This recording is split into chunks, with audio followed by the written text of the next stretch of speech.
Hello friends, welcome to our channel Star Physics IITB.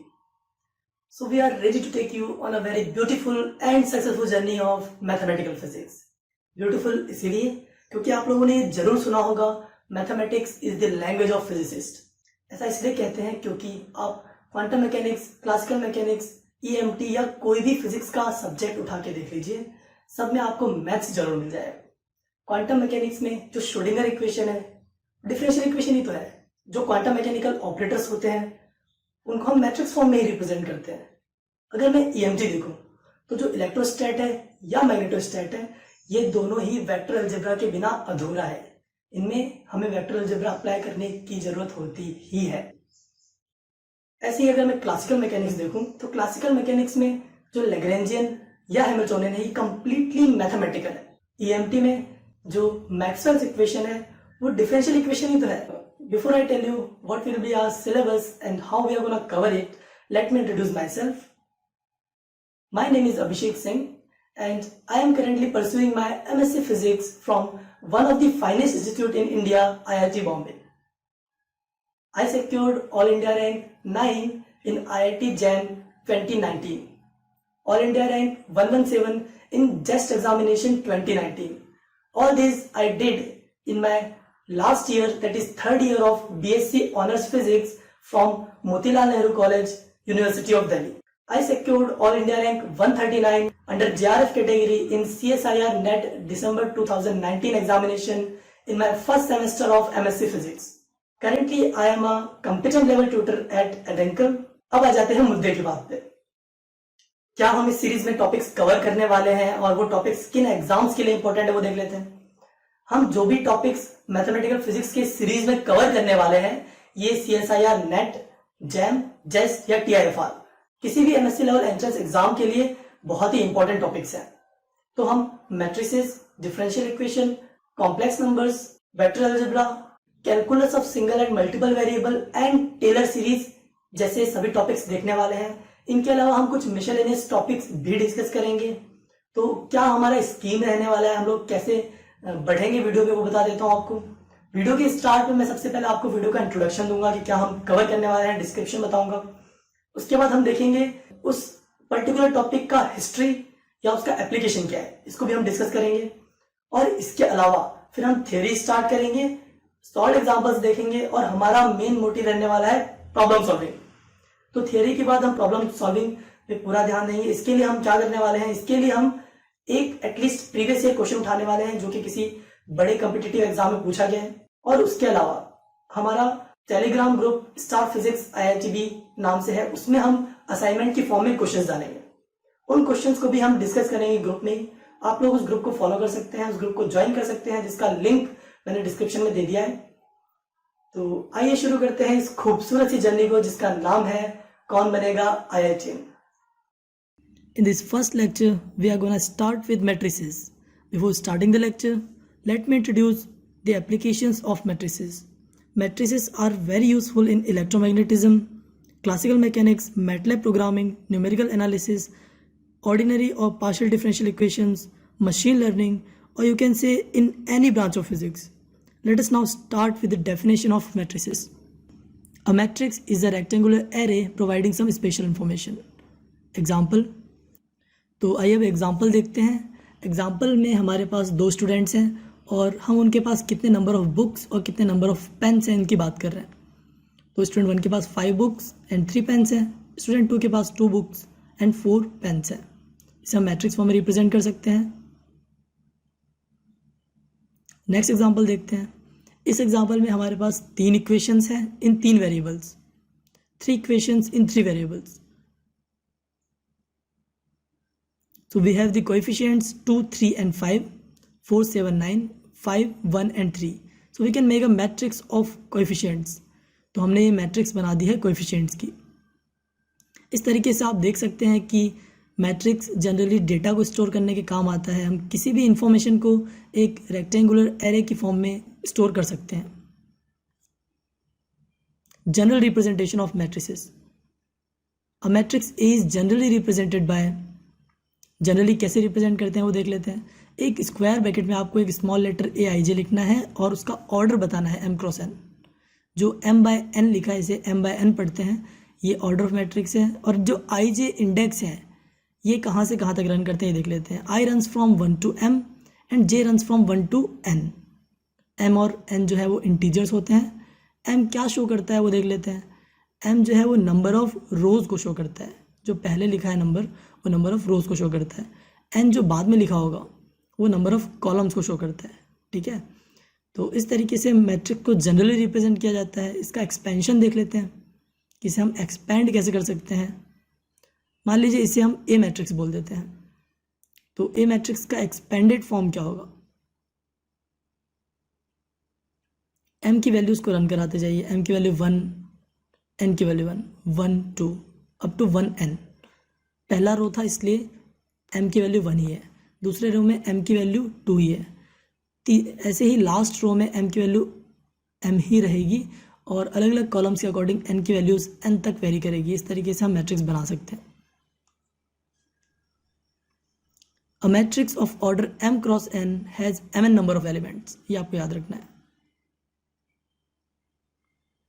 Matrix multiplication और matrix addition कैसे करते हैं एक बार दोबारा से इसको रिवाइज कर लेते हैं। तो मैट्रिक्स मल्टीप्लिकेशन,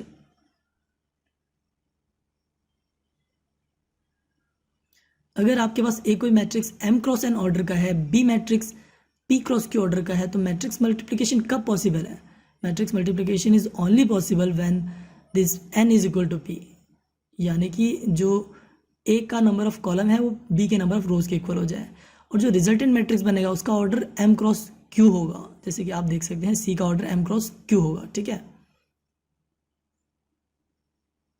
अब देखते हैं मैट्रिक्स एडिशन। मैट्रिक्स एडिशन की भी कुछ कंडीशन होती है, वो देख लेते हैं।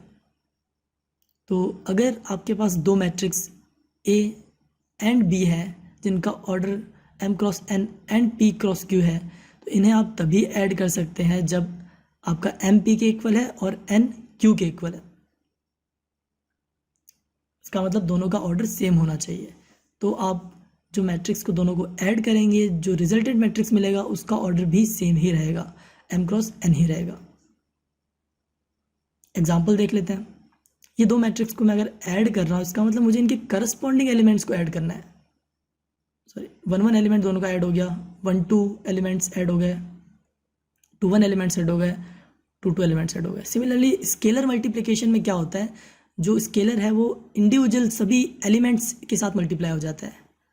इसी तरीके से मैट्रिक्स मल्टीप्लिकेशन में क्या होता है, फर्स्ट रो का फर्स्ट कॉलम के साथ मल्टीप्लिकेशन होगा। और कैसे, ग्रीन को ग्रीन के साथ मल्टीप्लाई, पिंक को पिंक के साथ और दोनों को ऐड। सिमिलरली फर्स्ट रो का सेकंड कॉलम के साथ, सेकंड रो का फर्स्ट कॉलम के साथ एंड सेकंड रो का सेकंड कॉलम के साथ। और मल्टीप्लिकेशन कैसे किया हमने, ग्रीन को ग्रीन से, पिंक को पिंक से मल्टीप्लाई करके और दोनों को ऐड किया है। एग्जाम्पल देख लेते हैं। अ मैट्रिक्स ए और उसका एक जनरल रिप्रेजेंटेशन दिया है aij 3 क्रॉस 2। इसका मतलब इसका ऑर्डर क्या है, 3/2। 3 नंबर ऑफ रोज होंगे, 2 कॉलम्स होंगे। Is such that aij is equal to 2⁻i+j। आपको ये कंडीशन दे दी है और हमें लिखना है मैट्रिक्स। तो मैट्रिक्स कैसे लिखेंगे, बस i और j की वैल्यूज हमें पुट करनी है। पहला एलिमेंट हो जाएगा 2⁻1+1, क्योंकि फर्स्ट एलिमेंट 1,1 होता है। सिमिलरली दूसरा हो जाएगा 2⁻1+2। ऐसे ही आप सभी एलिमेंट्स लिख सकते हैं अगर आपको i j की वैल्यूज़ पता है तो, और हमें i j की वैल्यूज़ पता है general representation of matrices. Third column हो जाएगा 2⁻3+1 एंड 2⁻3+2। इन्हें आप सॉल्व करके लिख लेंगे। 4 8 8 16 16 एंड 32। ये आपके पास ए मैट्रिक्स आ गया है। इक्वलिटी ऑफ मैट्रिक्स की बात हम कब करेंगे, दो मैट्रिक्स ए और बी जो है वो इक्वल है, ये हम तभी कह सकते हैं जब सबसे पहले जो ब्लू में मैंने लिखा है सेम साइज, दोनों का साइज सेम होना चाहिए। इसका मतलब दोनों मैट्रिसेस का ऑर्डर सेम होना चाहिए। And their corresponding elements are same, और करस्पॉन्डिंग एलिमेंट्स भी सेम होने चाहिए, तभी हम दो मैट्रिक्स को इक्वल कहेंगे। एग्जाम्पल देख लेते हैं। ये आपके पास कोई मैट्रिक्स गिवन है जिसके एलिमेंट्स आपको दे दिए, जिनमें दो वेरिएबल है एक्स एंड वाई। ऐसे ही बी मैट्रिक्स आपके पास है, इसके भी चारों एलिमेंट आपको दे दिए जिसमें दो वेरिएबल है ए एंड सी। आपको क्वेश्चन में बता दिया, ये गिवन है कि A is equal to B, given that A is equal to B, इसका मतलब करस्पॉन्डिंग एलिमेंट्स को आप इक्वेट कर सकते हैं. So A is equal to 1 आ जाएगा, C इज इक्वल टू 2 आ जाएगा, करस्पॉन्डिंग एलिमेंट को कंपेयर करना है. X plus Y is equal to 3 आ जाएगा और X माइनस वाई को हम 2 से इक्वेट कर देंगे. तो इक्वेशन दो वेरिएबल X एंड Y में सॉल्व कर लेंगे. X और Y की वैल्यूज आ जाएगी 5/2 एंड हाफ. इस तरीके से आप क्वेश्चंस को सॉल्व कर सकते हैं, इक्वलिटी ऑफ मैट्रिक्स पे बेस्ड क्वेश्चंस को.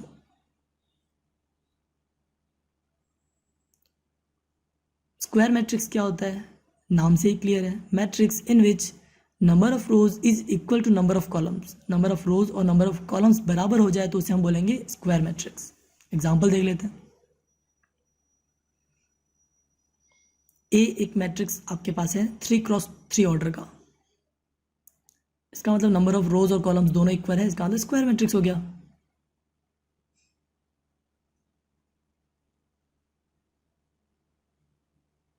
स्क्वायर मैट्रिक्स की कुछ प्रॉपर्टीज देख लेते हैं, जैसे कि n cross n square matrix has n rows and n columns and total number of elements are n square. अगर mn ऑर्डर वाले मैट्रिक्स के total number of elements m times n होते थे तो n cross n square matrix के number of elements n square हो जाएंगे.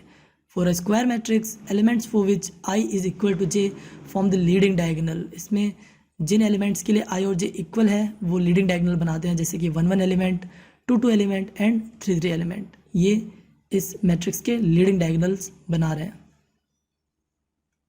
Diagonal matrix देख लेते हैं. Next type of matrix, square matrix for which all non diagonal elements are zero.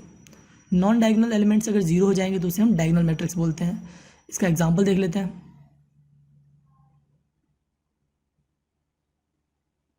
A matrix आपके सामने है, इसमें नॉन डायगोनल सभी एलिमेंट्स जीरो कर दिए मैंने और डायगोनल एलिमेंट्स नॉन जीरो है. डायगोनल एलिमेंट्स के भी कोई पार्ट जीरो हो सकते हैं, ऐसा डायगोनल एलिमेंट्स पे कोई रेस्ट्रिक्शन नहीं है.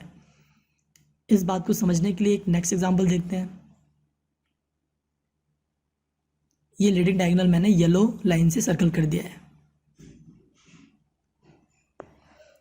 अगर मैं ये बी एग्जांपल आपके सामने रखूँ, बी मैट्रिक्स, इसके सभी एलिमेंट्स जीरो हैं, तो क्या ये डायगोनल मैट्रिक्स होगा? यस, ये भी डायगोनल मैट्रिक्स है.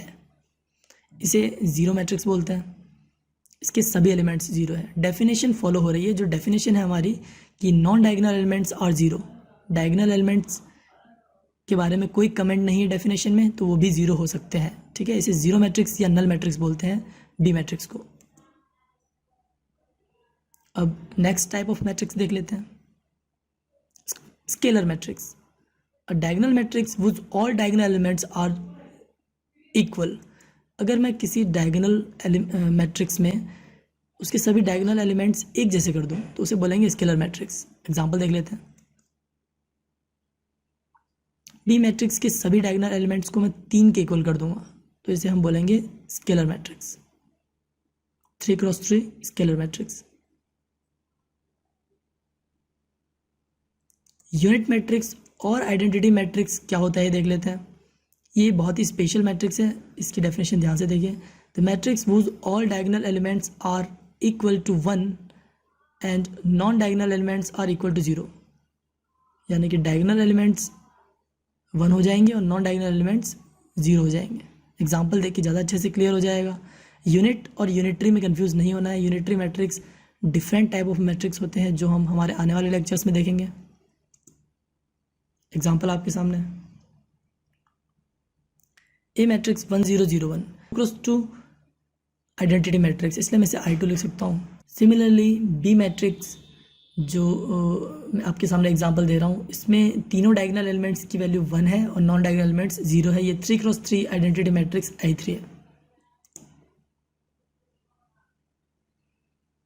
Identity matrix are like number 1 in the sense that for any n cross n square matrix A, मैं क्या कहना चाह रहा हूँ कि जैसे नंबर सिस्टम में 1 से आप किसी नंबर को मल्टीप्लाई करते हैं तो वो नंबर अनचेंज रहता है. Like 1 into 5 is 5, 1 into 10 is 10, 1 into 100 is 100. ठीक वैसे ही मैट्रिसेस में अगर आप किसी मैट्रिक्स को आइडेंटिटी मैट्रिक्स से मल्टीप्लाई करते हैं तो वो मैट्रिक्स चेंज नहीं होता है. एग्जाम्पल मैं आपके सामने लिख देता हूँ. A times in is equal to in times A is equal to A. ये आइडेंटिटी मैट्रिक्स की एक प्रॉपर्टी है। एक दूसरी प्रॉपर्टी देख लेते हैं। उस प्रॉपर्टी से पहले मैं आपको बता देता हूँ। मान लीजिए ए आपका m क्रॉस n मैट्रिक्स है। अब स्क्वायर मैट्रिक्स नहीं है ए, तो और i आपका n क्रॉस n है, तो यहाँ पे ऑर्डर ऑफ मल्टीप्लिकेशन जो है मैटर करेगा, और आप इसमें i को बाद में ही लिखेंगे। a cross i multiplication valid है, बट i क्रॉस a इस केस में वैलिड नहीं है, ये वैलिड नहीं है। अगर हम i को m क्रॉस m ले लेते हैं तो i को अब हम पहले लिख सकते हैं बट बाद में नहीं लिख सकते हैं। तो मैट्रिक्स मल्टीप्लिकेशन का ऑर्डर देखना होता है अगर आपके पास मैट्रिक्स नॉन स्क्वायर मैट्रिक्स है।